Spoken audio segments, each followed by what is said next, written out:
If your ASUS ROG Zephyrus G16 powers up without displaying anything, these repair techniques can help restore the system.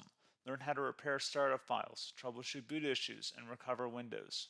A lot of errors pertain to this problem, and we're going to go ahead and jump into what should hopefully be a pretty straightforward process, guys. And we're going to go ahead and jump right into it. So first thing I'd recommend doing would be to actually go ahead and boot to the troubleshooting utility on Windows 11. So if you do a hard power off 3 times in a row, Windows should automatically attempt to launch the startup repair utility. And if it doesn't find anything, it will give you the option to select advanced settings, in which case it will take you to a screen that looks like this. Now, if it does not take you to a screen that looks like this, or you're unable to get to that, you can also download the Windows 10 Media Creation Utility, or Windows 11. They probably will make a creation utility for Windows 11 at some point. And it doesn't really matter, you can actually run the Windows 10 utility on Windows 11 as far as I'm aware. And you should be able to run the troubleshooting utilities built in within it. So you just would go ahead and download it to an ISO file and then burn it to a DVD or USB. It'd have to be about 4 gigabytes or more. It couldn't be a small USB flash drive, and it couldn't be a CD. It'd have to be a DVD. And then you boot your computer from it. So depending on the computer manufacturer, you'd have to tap a different key on your keyboard in order to launch that menu, in order to select what boot drive you want to go off of. So it could be anything between the escape key, F2, F8, F12, for example. And those are the function keys on the top of your keyboard. So you may have to just do a little bit of trial and error. Shouldn't take you more than a couple minutes. Googling it would probably be best before you even begin. But anyway, we're ready to go ahead and jump right into it. So we're on the choose an option page. So these will look very similar whether you're booting from it directly within Windows itself, or if you're plugged in a USB flash drive with the media creation utility installed and you selected the recovery option. So when you are setting up your Windows 11 installation or Windows 10, depending on the drive you're using, there should be an option to repair your computer in the bottom left corner of the dialog window, one of the first screens that comes up. You go ahead and select that, and then it would take you to a troubleshooting screen like you see here. And you want to go ahead and select troubleshoot, reset your PC, or see advanced options. And then there are going to be a whole bunch of options in here that we're going to explore in today's video. The first one, we're going to actually go underneath advanced options and then select startup repair, fix problems that keep Windows from loading. So go ahead and select that first.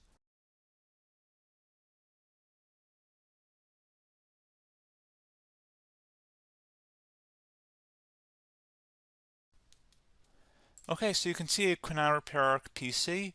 That was our first option we could try. Something else, if we go back into advanced options here and then select troubleshoot, we're going to go underneath advanced options again. You can go ahead and actually access safe mode by selecting startup settings. And then if you select the restart button, you have the option on the screen select safe mode with networking, which will give you a key on the screen. It'll tell you which key to press to enter that. I believe it's the F7 key. It'll do that for you.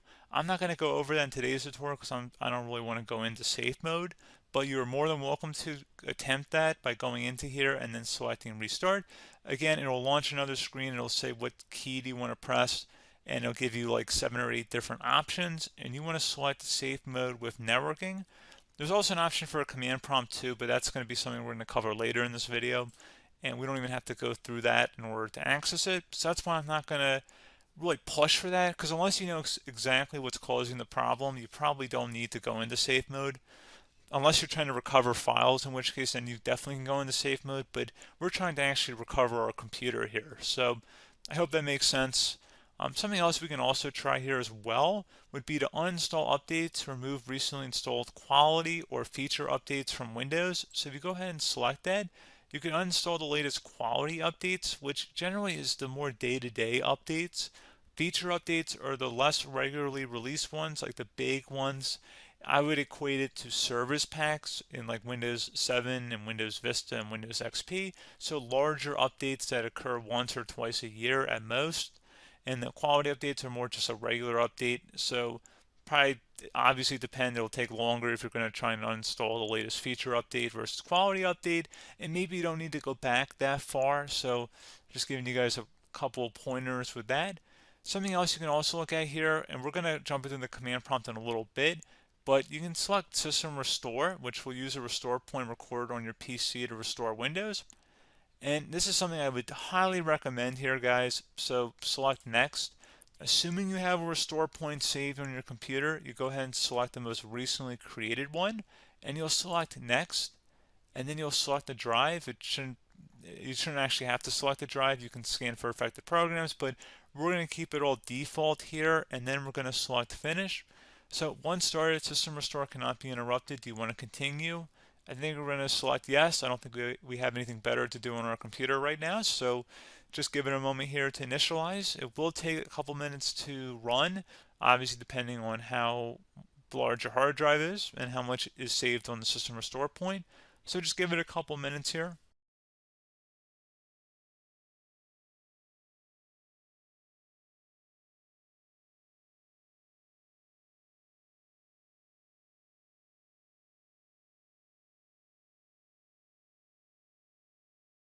Okay, so you can see the system has been restored successfully.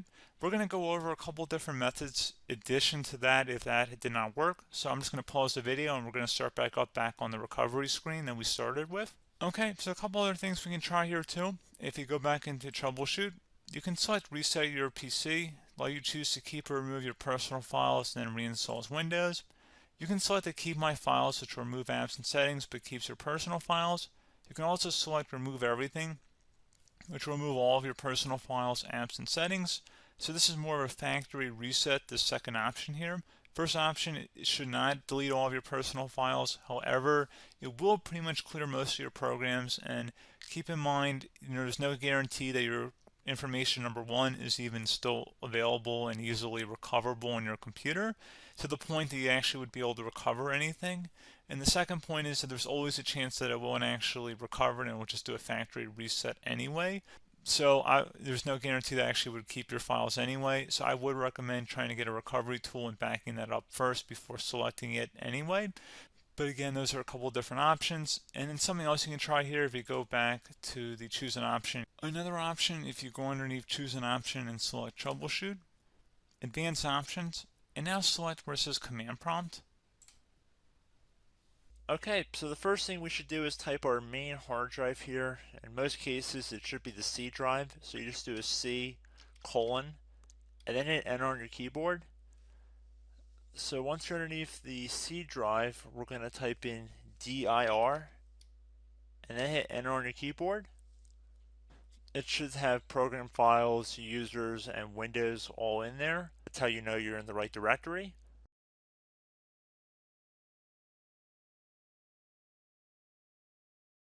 In some cases, it might be the D drive as well, so just keep that in mind.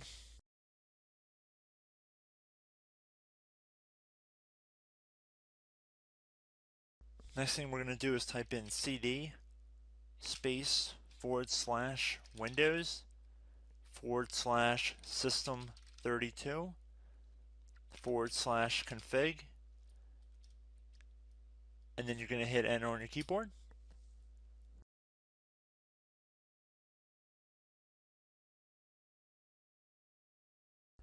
So now you're going to type md space backup. If you've seen other tutorials, it might also say to put down md backup. That's because the backup name is pretty common when you want to back something up. So you can name this whatever you want, doesn't have to be backup. So if you've already made a backup folder in the past, you could do backup 1, for example. So once you're done setting the name you want the backup to be called, hit enter on your keyboard again.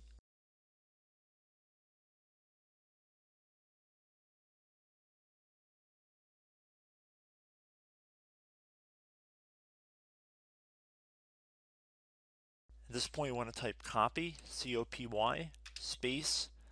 Then you want to do the star symbol above the 8 key. Then do a period or a dot, whatever you want to call it. Then another star sign, and then another space, and then type backup.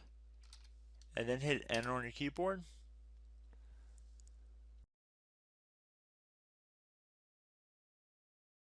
Now you want to type cd reg back, REG BACK, and then hit enter on your keyboard.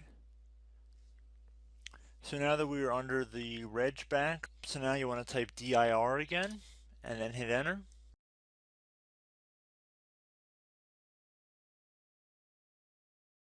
So now at this point we're going to type copy again. So copy, space, star sign, dot, another star sign, space, and then 2 dots. So we're going to type copy, space, star sign, dot, sign, star sign, dot, dot, and then hit enter on your keyboard again. So for overwrite, you want to overwrite all. So type A on your keyboard, so capital A, and then hit enter on your keyboard.